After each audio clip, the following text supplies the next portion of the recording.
My husband has heterochromia eyes. My husband has heterochromia.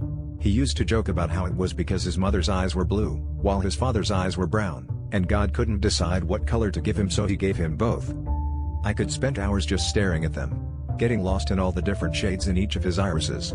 He'd always laugh whenever he noticed me. "You're staring again," he'd say teasingly. But there would always be a small, nervous smile on his lips whenever he does. There's a broken mirror in our attic. One that we bought at a garage sale a few years ago, but had to immediately abandon when it broke on our way home. We'd been looking into getting its glass replaced recently, now that my only full-length mirror was accidentally nudged and fell over. The fall broke its frame, and with it, its glass. I didn't think much of it when my husband offered to get it fixed himself. Just gave him a goodbye kiss when he left with it in his car, and gave him another kiss when he got back. I noticed it immediately.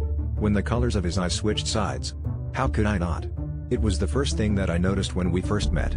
The warm brown of his left eye, and the cold blue of the right eye. It wasn't all that I noticed. My husband was left-handed, but now he used his right hand more often. The freckles that I used to trace every night as he slept were flipped as well. But other than that, there were no differences to speak of.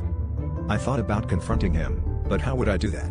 I could just be remembering things incorrectly, but even in our pictures they were exactly as I remembered his eyes to be. It wasn't until the next day that I remembered about the mirror. The mirror that my husband originally left to get fixed. I didn't tell him. I just went to his car and checked his back seat, where it was supposed to be. Sure enough, it was there. It wasn't broken anymore. It looked good as new. It was retrieved and positioned in the living room beside the TV. He noticed at the same time I was wiping at the mirror's glass. Cleaning it, was the excuse I came up with when he asked what I was doing. Smiling at his horrified expression as he stared at my mirror's reflection. He really thought he could escape me.